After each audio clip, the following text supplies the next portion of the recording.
제1장 서론. 저는 오늘 저녁 이 자리에 참석한 분들 가운데 이 교회에 속해 있지 않으면서도 로마서 강해에 함께 계속 참여하고자 하는 우리 친구들을 환영하는 바입니다.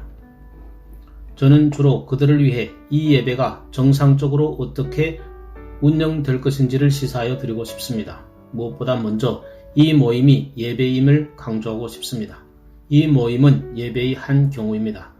저는 예배 없이 하나님의 말씀을 상고하는 것을 인정치 않는 사람들 중 하나입니다.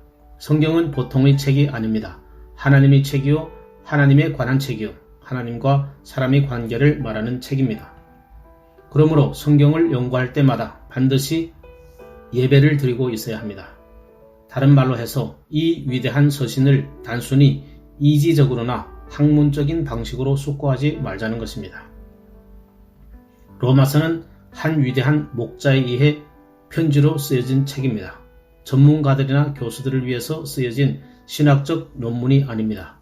로마서는 한 교회에 보내진 편지입니다. 다른 모든 신약 문안들과 마찬가지로 로마서도 매우 실제적인 목적을 갖고 있습니다. 사도는 로마에 있는 그리스도인들을 도와 그들을 세워주고 참 거룩한 믿음으로 그들을 견고케 해주고 싶었습니다. 하나님께서 바로 그 일을 원하셨습니다. 저도 할 수 있는 대로 분명히 바로 그 일을 하려고 애를 쓸 것입니다.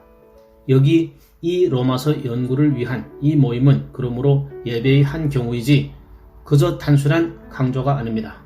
더 나아가서 저는 하나의 프로그램을 공표하지 않겠습니다. 이유를 말씀드리죠. 하나님의 말씀을 연구해 나갈 때 언제 그 일이 끝나게 될지 정확한 시기를, 그 시간을 전혀 알 수 없기 때문입니다.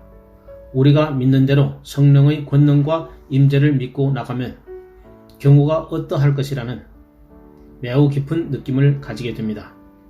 우리는 체험을 통해서 성령께서 갑자기 임하심을 압니다. 우리의 의지를 밝혀주시고 마음을 감동시켜 주십니다. 저는 성경을 파헤쳐 연구하는 사람은 누구든지 성령의 감동을 받을 만반의 준비를 언제나 하고 있어야 한다고 믿습니다. 그렇기 때문에 우리 가운데 어떤 사람은 설교를 방송으로 하지 않습니다. 이런 문제에 있어서 시간표에 딱 들어맞게 하기가 어렵기 때문입니다.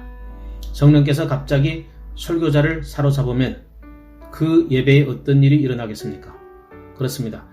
우리가 지금 모이는 이 모임은 정확히 그와 같은 경우라고 봅니다. 저도 계획을 세워 어떤 분량으로 나누어 놓을 수 있습니다. 그리고 어떤 몇 가지 요점을 말할 수도 있습니다. 그래서 하나의 일람표도 만들 수 있습니다. 그러나 말씀드리다시피 성령께서 저와 제 아이디어를, 제가 세울 수 있는 어떤 작은 프로그램을 위압적으로 지워버리기를 간절히 소망합니다. 그래야 저는 매 주간마다 성령의 인도와 지도하심을 의뢰해 나갈 것입니다. 그러므로 매 금요일마다 얼마만큼 강해해 나갈 것인지를 약속하지 않겠습니다. 우리는 이제 우리로 함께 모이게 한 문제로 나아갑시다. 우리는 제가 지시한 방식대로 사도 바울이 쓴 이 로마서를 살펴보고 숙고하고 연구해 나가려 합니다. 명백히 우리는 먼저 어떤 객관적인 것들로부터 생각해 보아야 합니다. 서신 자체가 그렇게 하도록 요구하고 있으며 어떤 의미에서 그렇게 하도록 우리를 강권하고 있습니다. 성경을 오래 연구한 결과 신약 서신을 다룰 때는 어느 것이든지 서두부터 차근히 연구하는 것이 언제나 좋다는 것을 배우게 됩니다. 맨 처음에 나오는 서론적인 말부터 배울 것이 대단히 많습니다.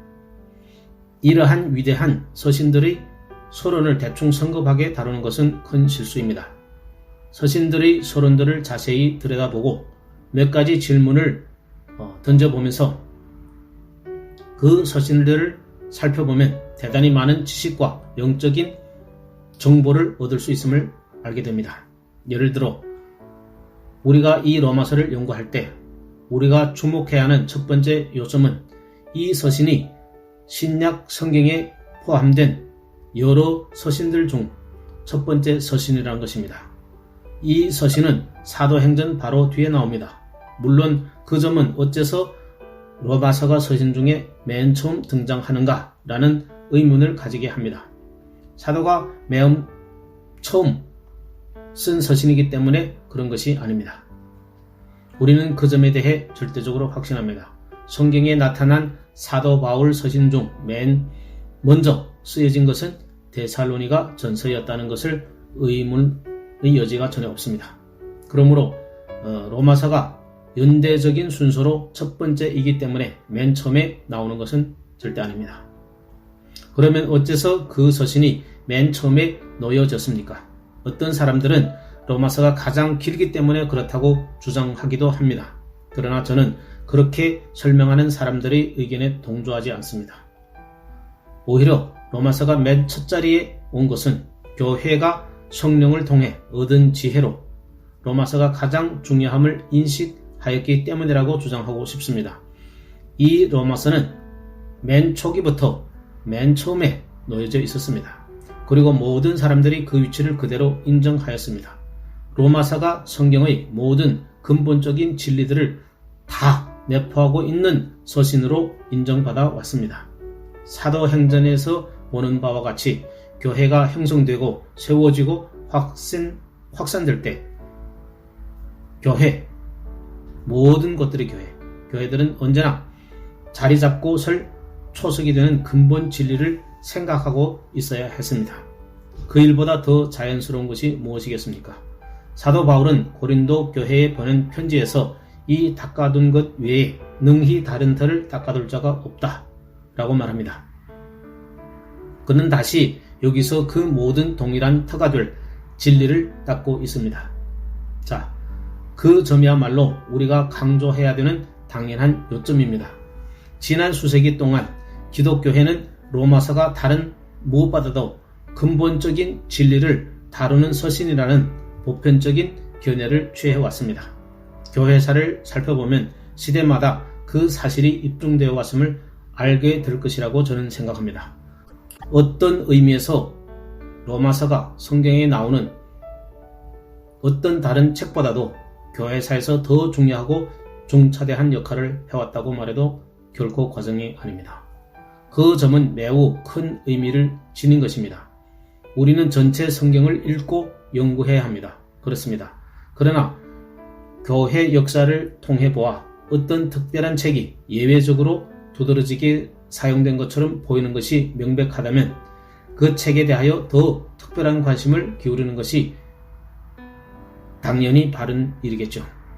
그러므로 이 로마서를 통해서 교회 역사 가운데 성취된 몇 가지 일들을 상기시켜 드리려고 합니다.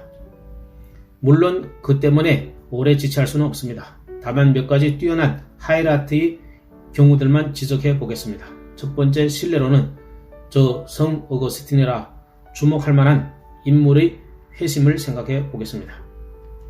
신약 성경이 완성되고 나서부터 종교 개혁에 이르는 기간 동안 기독교회 내에 존재했던 인물 가운데 히포의 어거스틴만한 큰 인물은 없었습니다. 많은 방면에서도 그렇게 말해도 옳다고 저는 생각합니다.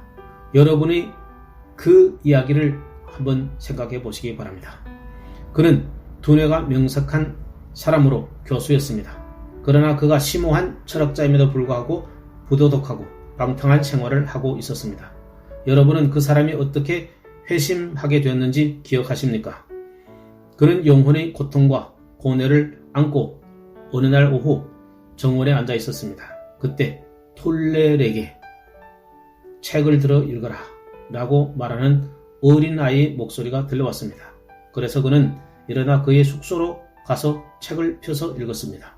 그가 읽은 곳이 로마서 13장 방탕과 술 취하지 말며 음란과 호색하지 말며 쟁투와 시기하지 말고 오직 예수 그리스도로 옷 입고 정욕을 위하여 육신의 일을 도모하지 말라라는 말씀이었습니다.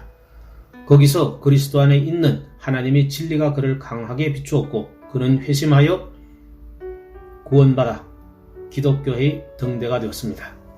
그 경우만이 아닙니다. 이 위대한 어거스틴은 회심한 바로 직후에 교회는 싸움과 쟁투와 투쟁의 시기를 겪어야 했습니다. 교회 안에는 펠라기우스라는 한 교사가 있었습니다. 그는 펠라기우스 이단이라고 알려진 것을 전파하고 설교하기 시작했습니다. 지금에는 기독교회가 그 교훈을 받아들였다면 교회가 망했을 것이라는데 아무도 이의를 제기할 사람이 없습니다. 그러나 교회가 그 당시 펠라기우스 이단의 위협으로부터 보호받은 것은 바로 이 성 어거스틴으로 말미암은 것입니다. 그는 로마서를 강해함으로써 펠라기우스의 가르침을 논박하고 끝내 무산시켜 버렸습니다. 로마서는 교회의 신앙을 지탱해주고 건실케 하고 계속 존재케 한 기반과 초석이었습니다. 마틴 루터가 회심하여 종교 개혁의 실질적인 선봉이 되는데도 로마서가 중차대한 역할을 했음은 거의 모든 사람들이 다 알고 있습니다. 1515년 그는 아직 로마 카톨릭에 남아 있으면서 신학을 가르치는 교사로 일하고 있었습니다. 그때 그는 학생들에게 로마서를 강의하기로 결심했습니다. 바로 이 로마서를 연구하는 중에 이신칭의 진리, 믿음으로만 의롭다함을 얻는다는 진리가 그의 이지와 마음과 전 존재를 사로잡기 시작했습니다. 이로 인하여 그의 삶에 엄청난 변화가 일어났고 그것은 실로 종교 개혁의 시발점이 되었습니다. 로마서 1장과 갈라디아서에서 언급되는 이 위대한 교리는 루터의 삶을 전적으로 뒤바꿔 놓는 방편이 되었습니다.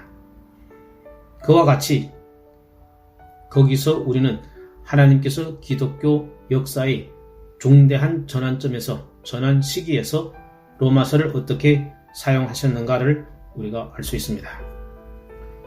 존 번연의 삶 속에도 그럽니다.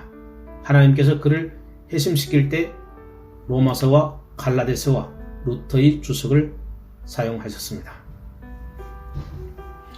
그리고 아마 모든 경우 가운데 가장 잘 알려진 경우는 1738년 5월 24일 런던의 알더스게이트가에 있었던 존 웨슬레의 회심에 대한 기록입니다. 하나님의 성령께서는 그를 다루고 계셨습니다. 모라비안 형제 단원들이 말하는 행위로서가 아니라 믿음으로서 의롭다함을 얻는 교리를 그에게 가르쳐주고 있었습니다. 물론 그가 그 교리를 이지로는 이해하고 있었습니다만 나는 그것을 느끼지 못했다고 말해야 했습니다. 그는 지친 가운데 알렉스트 게이트 가에서 열리는 한 집회에 참석하기 위해 갔을 때 그 영혼과 이지와 마음의 상태는 크게 흥분되어 있었습니다. 그때 이 일이 있었습니다. 그 집회에 누군가가 루터의 로마서 주석 서문과 서론을 읽고 있었습니다. 존 웨슬레는 거기에 앉아서 그것을 들었습니다. 그런데 앉아서 그걸 듣고 있을 때 자기 마음이 이상하게 뜨거워지는 것을 발견했습니다. 그는 하나님께서 자기 죄를 용서하셨다는 것을 알고 나 같은 사람이 죄도라고 말했습니다. 그는 그때 거기서 어떤 확신을 가지게 되었고 그 확신은 그로 하여금 아무런 능력도 발휘하지 못하는 아주 보잘것없는 설교자로부터 위대하고 능력 있는 복음 전도자로 바꾸어 놓았습니다. 저는 성령께서 이 로마서를 사용한 신뢰를 하나만 더 들어보겠습니다. 19세기 초 유럽 대륙에는 주목할 만한 한 복음 운동이 있었습니다. 특히 그 운동은 스위스에서 시작되었고 프랑스로 번져나갔고 화란에까지 확실한 영향을 끼쳤습니다. 그 당시 유럽 대륙의 개신교는 매우 형식적이고 죽어있는 상태였습니다. 그런데 갑자기 이 새로운 빛이 들어와 부흥이 일어났고 그것은 급기야 매우 주목할 만한 큰 운동으로 불러일으켰습니다. 이 일은 다음과 같은 양식으로 일어났는데 그것을 아는 분이 여러분 중에 얼마나 될까 잘 모르겠습니다. 할데인이라 이름하는 두 사람의 스콜랜드 사람이 있었습니다. 곧 로버트 할데인과 제임스 알렉산더 할데인입니다. 그들은 평신도들이었습니다. 그러나 그쯤에 그들은 스콜랜드와 다른 지역에서 하나님께 크게 사용되고 있었습니다. 로버트 할데이는 스위스로 가서 제네바에 머물게 되었습니다.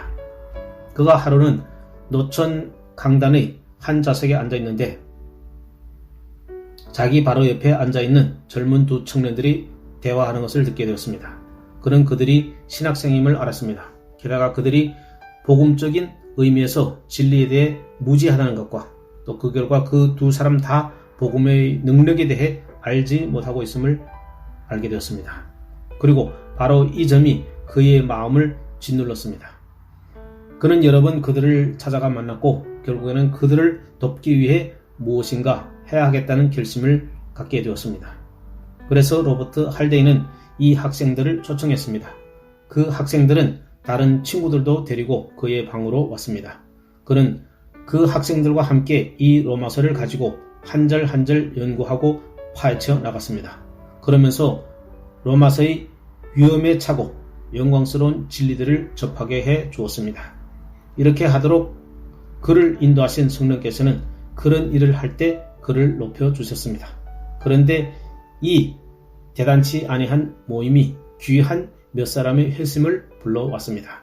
그들 중 한 사람이 멀레 드와우비 그네라는 사람인데 그는 여러 방면에서 표준적인 종교 계획자로 유명한 사람입니다. 또 고센이라는 사람이 있는데 그 사람은 성경 영감에 대한 훌륭한 책을 쓴 사람입니다. 이 두 사람 다 그 모임에서 회심했습니다. 또 한 사람은 말란인데 그도 그 모임에서 회심했습니다. 또 모노드와 비네트 같은 사람들도 있습니다. 그 사람들은 한때 프랑스에서 널리 알려진 사람들입니다. 그들 모두가 하나님이 능력 있는 사람들이 되고 위대한 교사들이 된 것은 궁극적으로 따지고 보면 로버트 할데인이 로마서를 강해한 결과입니다. 하나님께서 그의 나라를 확장시키기 위해서 이 주목할 만한 서신인 로마서를 사용하신 몇 가지 신뢰도 있습니다. 그러나 저는 하나님의 사람들이 이 로마서의 가치와 위대성에 대해 증거한 몇 가지 간증들도 소개해 드리겠습니다. 초대교회의 위대한 설교자 가운데 한 사람은 콘스탄티노플의 존 크리소스톰이라는 분이 있었습니다. 그는 분명히 교회가 알았던 가장 운명적인 설교자 가운데 한 사람이었으며 틀림없습니다. 그는 로마서가 너무 놀라운 서신을 하고 매 주마다 2번씩 로마서를 읽었노라고 말했습니다. 그는 로마서의 메시지를 얻기 위해서 로마서의 말씀을 듣고 싶었던 것입니다. 그리고 마틴 루터 자신이 로마서에 대해서 뭐라고 하는지 들어보십시오. 이 서신은 신약 가운데 최고의 부분이다. 그 말은 신약에서 가장 위대한 책이라는 의미입니다. 또한 로마서는 가장 순전한 복음으로서 그리스도인이 마음으로 한마디 한마디 다 알아야 할 뿐만 아니라 매일 영혼의 양식으로 삼고 섭취해야 할 것이다. 왜냐하면 이 로마서를 아무리 많이 읽는다 해도 지나치지 않으며 아무리 깊이 생각한다고 할지라도 결코 지나칠 수 없기 때문이다. 로마서를 다루면 다룰수록 그 로마서는 더 많은 기쁨을 가져다 주며 더 좋은 맛을 낸다. 저는 바로 이 순간에 여기에 있는 분들 가운데 로마서를 다 암송할 수 있는 이들이 얼마나 될까 의심스럽습니다. 루터는 그처럼 로마서를 배우고 암송하고 마음으로 알고 부단히 읽어야 한다고 말합니다. 왜냐하면 그렇게 하면 할수록 그 로마서는 더 많은 기쁨을 가져다 주며 더 좋은 맛을 내기 때문입니다. 우리는 루터가 하는 그 말을 잘 주목해 보기 바랍니다. 저는 또 하나의 견해를 여러분들에게 말씀드리겠습니다. 영국 문학사에 있어서 가장 예리한 지성을 가진 사람 중 하나는 사무엘 테일러 콜레리지라 생각합니다.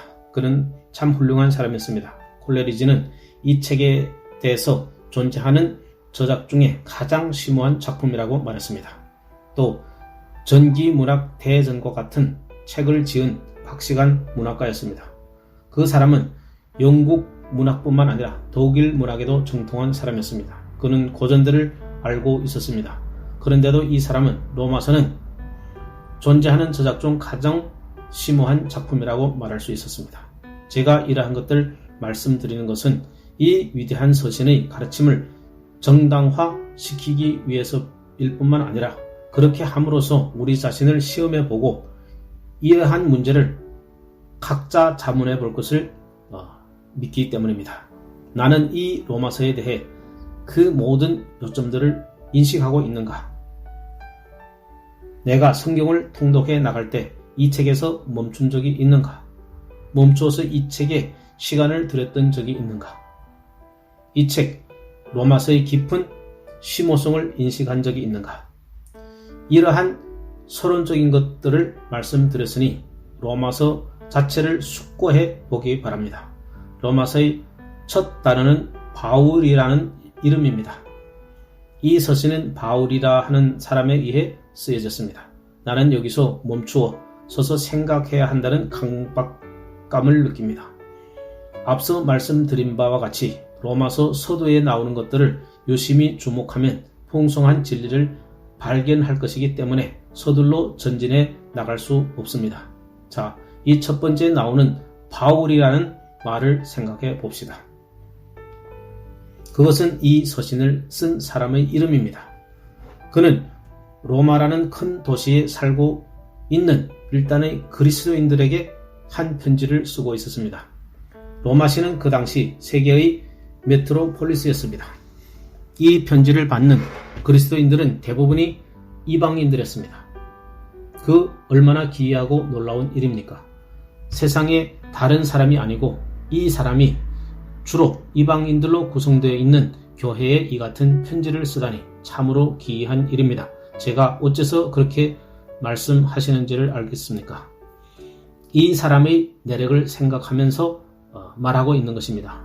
우리는 빌립보서 3장에서 그 사람이 내력에 대해 대략적인 개요를 접하게 됩니다. 그 사람이 어떤 배경을 가지고 있는가를 알기 위해서 빌립보서의 그 부분을 읽어야 합니다. 이 일이야말로 가장 기이한 일 가운데 하나입니다. 로마서라고 하는 책보다 더 기이한 일은 바울이 이 로마서를 그 이방인들에게 써보냈다는 사실입니다. 엄격하고 완고한 민족주의자 유대인, 주 예수 그리스도와 그 모든 관련된 것을 다 미워하며 예수 그리스도를 하나님이 모독자로 간주했던 이 사람, 그래서 기독교를 멸하려고 애썼던 바로 그 사람입니다. 그리고 다메섹에 있는 작은 교회를 근절시켜버리려고 살기등등하고 위협적인 자세로 다메섹을 향하여 가고 있었습니다. 그런데 그때 그가 부활하신 주님을 어떻게 보았는지 여러분은 기억하실 것입니다. 급기야 그 사람의 인생 전체는 바뀌었고 믿음을 방어하는 능한 변호자가 되었으며 이방인들에게 복음을 전하는 사도가 되었습니다. 저는 우리가 조금 더 분석해봐야 할 것이 여기에 있다고 생각합니다. 왜냐하면 하나님께서 그에게 맡기신 그 특별한 사역을 위하여 이 사람을 준비하신 기이한 방식을 살펴보면 깊은 인상을 받지 않을 수가 없기 때문입니다. 그는 어떤 류의 사람이었습니까? 저는 이미 이 사람의 회심에 대해 말씀드렸습니다. 그러나 그 사람 자체에 대해서 좀 더 생각해 봅시다. 여러분은 그 사람에게서 무엇을 발견합니까? 그 사람은 천성적으로 비상하고 예외적인 능력을 부여받은 사람이었습니다. 그 점에 하등의 의문의 여지가 없습니다. 그의 모든 서신서에서 그 점이 어느 곳에나 드러나 보입니다.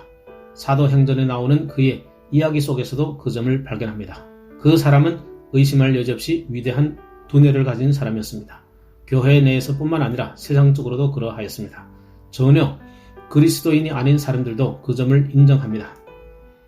제2차 세계대전이 끝날 무렵 여기 런던에서 각 세대의 비범한 지성인들에 대해 1년의 연속 강조가 개설되었습니다.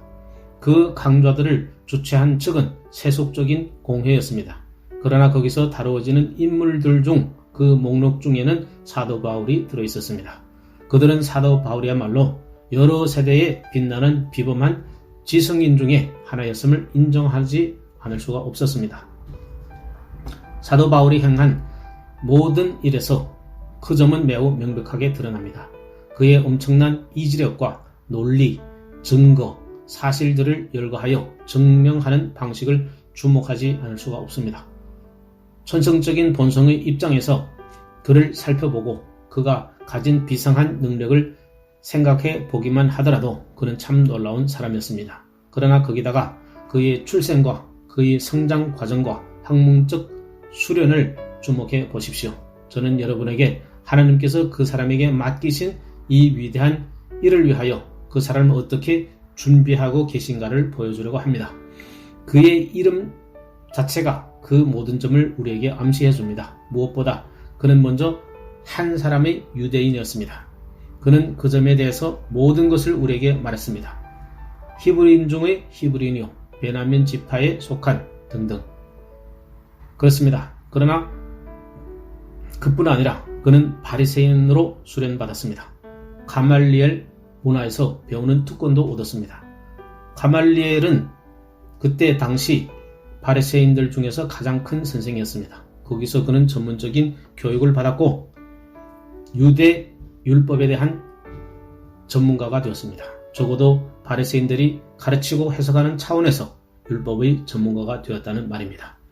그는 다른 모든 사람들을 능가했음을 말해줍니다. 그는 분명히 모든 시험에서 수석을 차지했음을 말해줍니다.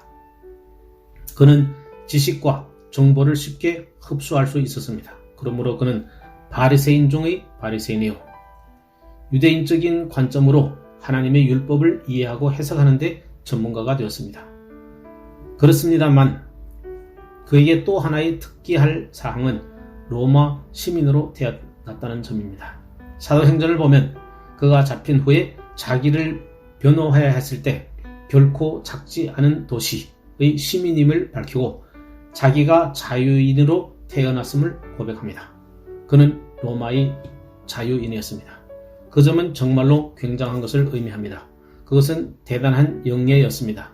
우리는 자유를 얻고 런던이나 다른 어떤 도시의 자유민이 된 사람들에 관해서 읽습니다. 그것은 정말 크게 자랑할 영예입니다. 그렇습니다. 그 당시에 있어서 로마 제국의 자유 시민이라는 것은 더욱 더 자랑할 만한 것이었습니다. 다소에서 태어난 이 사람은 날 때부터 로마의 자유 시민이었습니다. 그럼으로써 그것이 함축하는 모든 특권들을 가지고 있었습니다. 사도행전에서 보면 이 로마 시민권이 여러 번 이용되었음을 읽게 됩니다.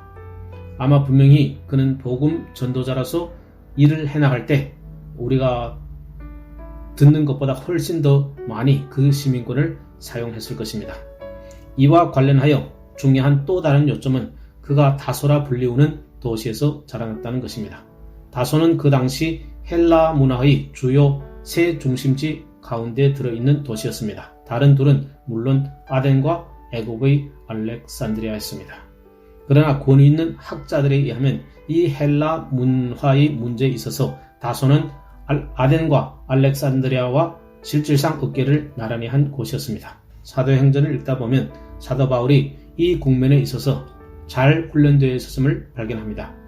그는 문화적인 사람이었습니다. 헬라시를 알고 그것을 인용할 수 있었습니다.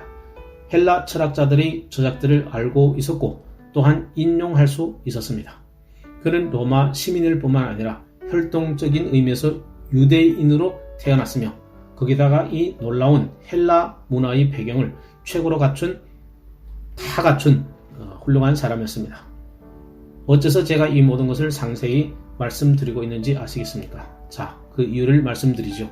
이 서신은 하나님께서는 두 가지 특별한 일을 위해서 하나님이 능한 사람을 일으켜 주셨음을 보여줄 것입니다. 그 두 가지 일 중 하나는 유대인들이나 유대계에 맞서 기독교 신앙을 변증하는 일입니다. 그는 자기의 거의 모든 서신들에서 그 점을 다루고 있습니다. 그는 어떠한 사람들보다 다른 사람들과 논쟁해야 할 사람이었습니다. 갈라디아서 2장으로 가보면 심지어 그는 이 문제에 대하여서도 사도 베드로마저도 면박해야 했음을 발견합니다.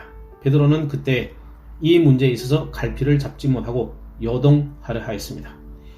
그는 유대교가 무서웠습니다. 사도 바울이 베드로를 맞서 논박하여 베드로로 하여금 복음에 대한 참된 이해를 갖도록 하지 아니하였다면 기독교에 어떤 일이 일어났을지 아무도 장담할 수 없습니다. 그의 성장 과정과 가말리엘 문화에서 얻었던 이른바 유대인들의 지위에 관한 사도 바울의 지식은 말로 할 수 없는 가치를 지녔습니다. 거기에 하등의 의문의 여지가 없음을 우리는 보게 됩니다. 그는 그 다른 측면의 경우를 유대인들 스스로가 아는 것보다 더 잘 알고 있었습니다. 따라서 그는 그리스도인으로서 그런 문제를 다루어 유대인들이 스스로 가진 관점이 기만적임을 드러내고 결국 그것을 논박해 버릴 수 있었던 것입니다. 그 점을 또 다른 방식으로 생각해 봅시다. 정직하고 진지한 많은 사람들에게 난제가 되었던 문제를 말씀드리지요. 구약 성경과 그 교훈을 이 새로운 복음, 이 새로운 믿음과 어떻게 조화를 시킬 수 있는가 하는 문제입니다. 특히 유대인들이 복음을 비난하며 하는 소리가 이러합니다. 그것은 가짜요. 하나님께로부터 온 것이 아니며 구약의 모든 가르침과 완전히 모순되며 사람이 새로 고안해 낸 것이 불가다. 그런 식으로 비난하면서 그 복음을 받아들여서는 안 된다고 사람들을 경고했습니다.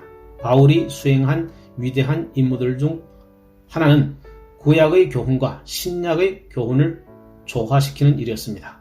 기억하실지 모르겠습니다만 그는 회심한 후에 아라비아로 가서 바로 이 문제에 대하여 묵상하며 시간을 보냈음을 우리는 알 수 있습니다. 그는 성령의 조명을 받았습니다. 그는 자기가 그처럼 잘 아는 성경을 파고 들어갔습니다. 그는 성경 어느 곳에서나 그리스도를 발견했습니다. 그래서 이 서신들을 쓸 때쯤에 되어서 자기 나름대로 성경 인용표를 만들어 적재적소에 사용할 수 있었습니다. 그리고 그는 자기의 성장 과정과 배경 때문에 유대인의 경우를 속속들이 알았습니다. 그 모든 것이야말로 그에게 있어서는 말로 할 수 없는 가치를 지닌 것이었습니다. 이 하나님의 사람이 소명받은 두 번째 큰 일은 이방인의 사도가 되는 것이었습니다. 그는 이 로마서 15장에서 그 점을 말하고 있습니다. 그는 이방인의 사도로서 자기가 맡은 직무를 크게 생각했습니다. 바로 그 점에 있어서 그가 로마 시민이었다는 것이 값으로 따질 수 없이 귀했음을 보여줍니다. 헬라 문학과 문화에 대한 그의 지식이 동등한 가치를 지니고 있었음에 틀림이 없지 않겠습니까? 그 사람은 전할 복음을 가지고 있는 사람일 뿐만 아니라 자기의 전도를 받는 사람들을 이해한 사람이었습니다. 고린도전서 9장에서 그 문제를 어떻게 표현하고 있는지를 살펴보십시오. 여러 사람들의 내가 여러 모양이 된 것은 아무쪼록 몇몇 사람을 구원코자 함이니 율법 없는 자에게는 율법 없는 자와 같이 된 것은 율법 없는 자들을 얻고자 함이라. 그는 한 유대인으로서 말할 수 있습니다. 또 한 이방인으로서 말할 수도 있습니다. 그는 두 문화의 배경을 다 알고 있습니다. 그래서 그는 그 두 부류의 사람들에게 어떻게 복음을 나타낼까? 모든 사람들에게 어떤 방식으로 복음을 전할까? 를 알고 있었습니다. 사실 그는 바로 이 로마서 1장에서 헬라인이나 야만이나 지혜 있는 자나 어리석은 자에게 다 내가 빚진 자라. 그러므로 나는 할 수 있는 대로 로마에 있는 너희에게도 복음 전하기를 원하노라 라고 말합니다. 저는 이 사람의 경우야말로 하나님께서 자기 뜻을 성취하시는 기이한 방식을 숙고해야 할 참조할 놀라운 신뢰 중 하나라고 생각합니다. 하나님께서 그가 맡기신 이 모든 일들을 위해서 이 사람을 어떻게 준비시켰습니까? 그러나 우리는 이 현 시점에서 우리 자신에게도 실질적인 가치를 지닌 매우 중요한 원리를 대하게 되었습니다. 저는 그것을 이렇게 지적해 보겠습니다. 성령과 그의 사역이 천성적인 재능과 배경에 대해 어떤 관계를 가지고 있는가? 때로 그 문제가 하나의 난제로 등장하고 사람들은 자주 그 문제를 논의해 왔음을 저는 확신합니다. 흔히 그 문제를 놓고 큰 혼란이 야기되기도 해야 했습니다. 오늘날에도 그렇다고 저는 생각합니다. 사람이 일단 회심하여 성령의 은사만 받으면 다른 것은 그 어느 것이라도 전혀 문제가 되지 않는다고 생각하는 사람들이 있는 것 같습니다. 필요한 것은 바로 그 회심과 성령의 은사이며 천성적인 재능은 전혀 문제가 되지 않는다. 사람이 성령 충만을 받으면 다른 것은 전혀 문제가 되지 않는다. 성령은 완전한 능력을 지니신 분이다. 그러니 바울이 유대인이며 헬라 문화에 대해서 무언가 알고 있으며 로마 시민권을 지니고 있다는 것을 강조하는 것은 결국 아무런 의미도 없다. 사람이 거듭나서 회심하고 그 속에 성령을 모시고 있으면 그만이지 다른 것들은 전혀 문제가 되지 않는다라는 식으로 말하는 사람이 있습니다. 물론 이 바울이 글 속에서 그러한 생각을 지원하는 뜻한 색조를 띈 것들이 있음도 저는 인정합니다. 바울은 고린도전서 1장에서 하나님께서 세상의 미련한 것들을 택하사 지혜 있는 자들을 부끄럽게 하려 하셨음을 대단히 웅변적으로 지적합니다. 여러분은 그 논증을 기억하실 것입니다. 고린도전서 2장에서는 육에 속한 사람은 하나님의 성령의 일을 받지 아니하니 저에게는 미련하게 보이며 또 깨닫지도 못하니 이런 일은 영적으로야 분변함이니라 라고 말합니다. 다시 고린도후서 10장에서 우리 싸우는 병기는 육체에 속한 것이 아니요 오직 하나님 앞에서 견고한 진을 파하는 강력이라고 말합니다. 그래서 사람들은 그러한 말씀을 기초하여 사람이 가진 천성적인 재능은 전혀 문제가 되지 않는다고 주장합니다. 영리하든 그렇지 못하든 간에 학식이 있든지 없든지 간에 그것은 문제가 되지 않는다. 오직 성령의 능력만이 문제일 뿐이다. 자, 이 주장에 대해서 우리는 어떻게 하겠습니까? 오늘 이 시대에 그러한 식의 풍조가 은근히 존재함을 여러분도 인정합니다. 어떤 이유 때문에 복음의 일과 관련하여 천성적인 재능, 위대한 천성적인 능력도 총명이나 지식이나 학문적 수련도 그렇게 많지 않아야 하는 것이 우리 자격이라고 보는 것 같습니다. 그렇게 말하는 경향이 있지 않습니까? 그러한 경향은 다른 영역에도 나타나 있습니다. 1939년 전쟁이 터지기 전에 우리는 그런 일로 고통을 받지 않았습니까? 나는 영리하지 못하고 그저 정직한 사람일 뿐이다 라고 말한 사람을 신뢰한 경향이 있지 않습니까? 마치 동시에 영리하지도 정직하지도 못한 것처럼 말입니다. 나는 그저 단순한 사람일 뿐이에요. 나는 큰 이해력을 가지고 있다고 주장하지도 않습니다. 말도 변변히 하지 못하고 그저 평범하고 정직한 사람일 뿐이에요. 우리는 그렇게 말하는 사람을 믿었습니다. 그때 훨씬 유능한 사람이 나타나서 우리는 지금 무서운 고통에 빠져 있다고 경고하기도 했었습니다. 그런데 일반적 추세는 이 사람은 믿을 수 없어. 그는 너무 영리하고 선동적인 사람이야. 그의 말을 듣지 말라. 이 같은 유능한 사람들을 믿을 수 없어. 우리에겐 단순하고 평범한 사람이 있어야 한다 라고 말하는 것이었습니다. 좋습니다. 그런데 어떤 일이 일어났음을 여러분 아시죠? 그리고 나서 얼마 되지 않아서 이 나라는 큰 재난에 빠졌고 망할 위기에 처하게 되었었습니다.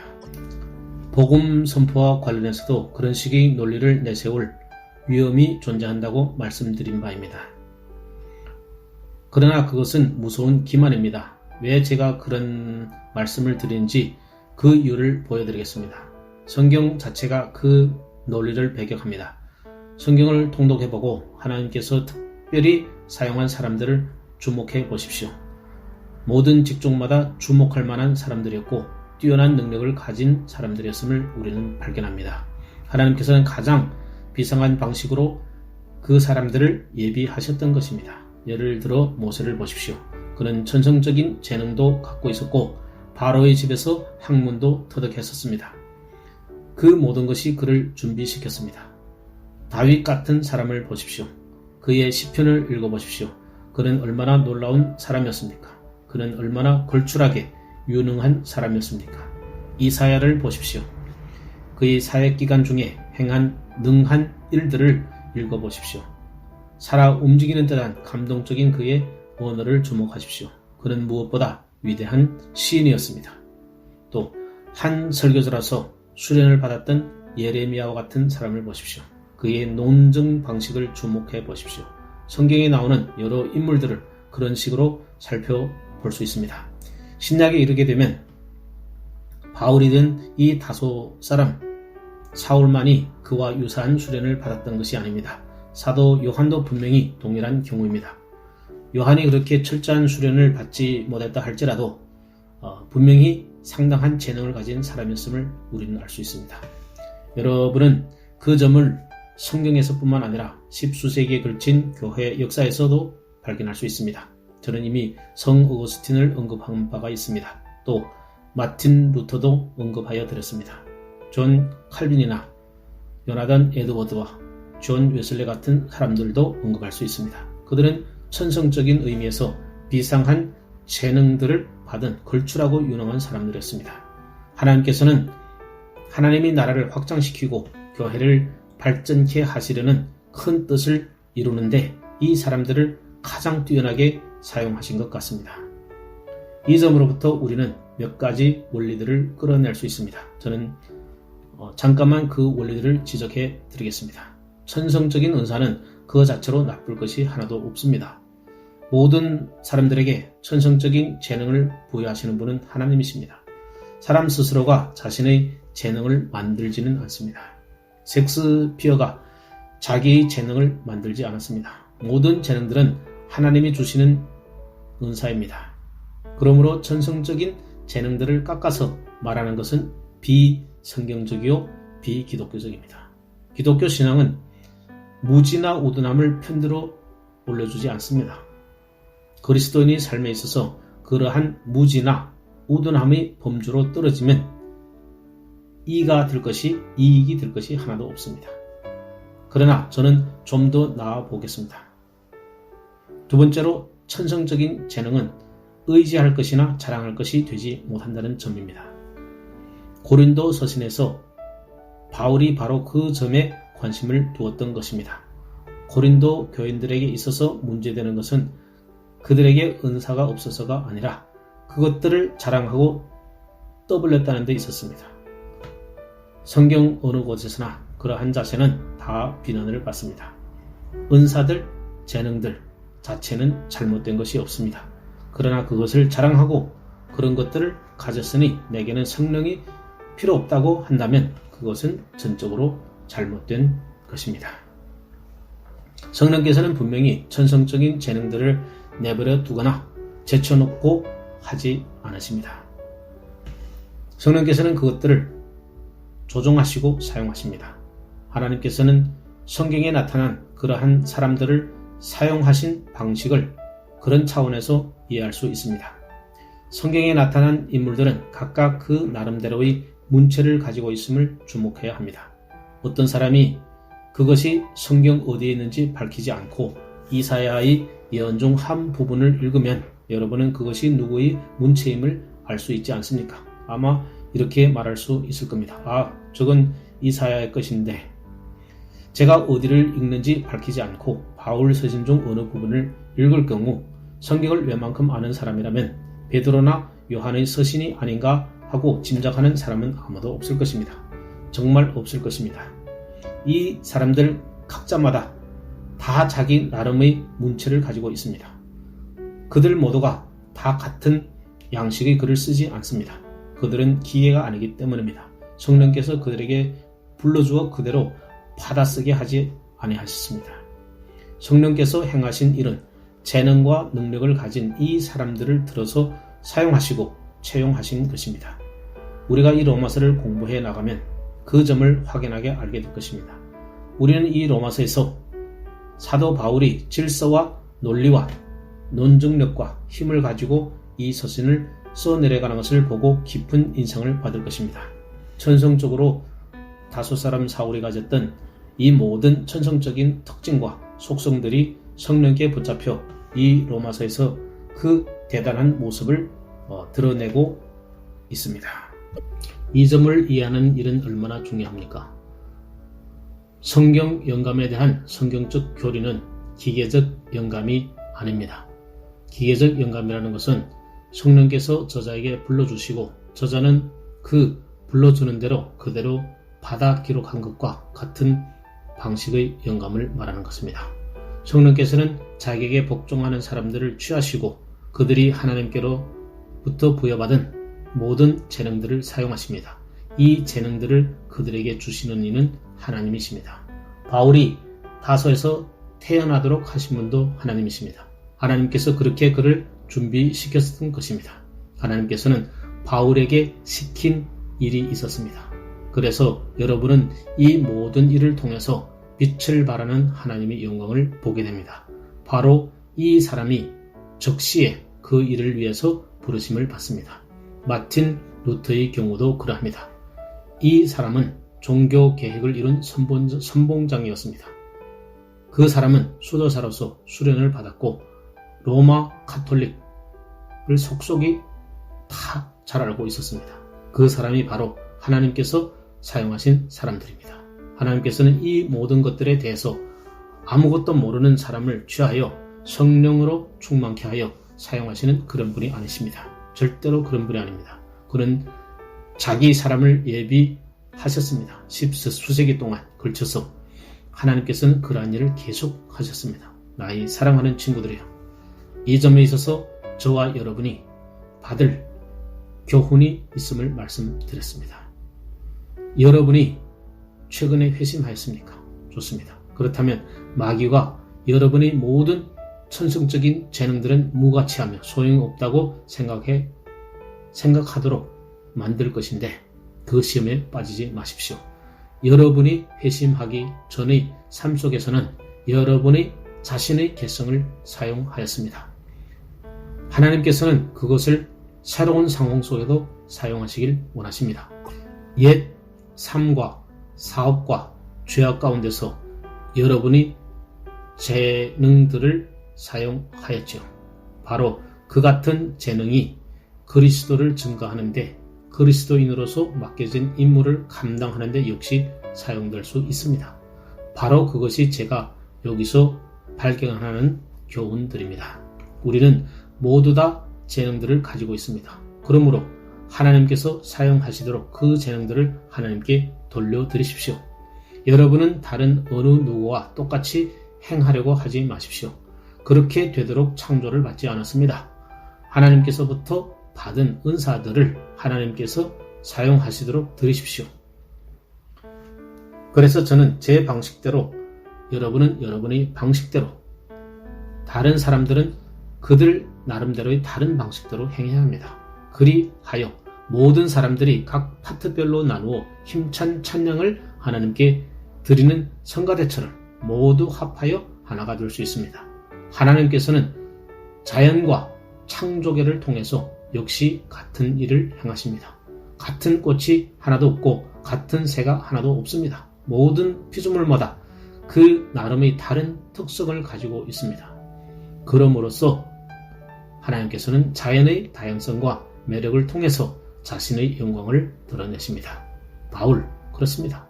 그 사람은 털을 닦고 유대교를 대항하여 진리를 파수하고 진리의 모든 영광을 이방인들에게 전하기 위해서 꼭 필요한 인물이었습니다. 앞으로 알게 될 것이지만 예수 그리스도의 종 바울은 사도로 부르심을 받았고 하나님이 복음을 위해서 구별되었습니다. 아멘.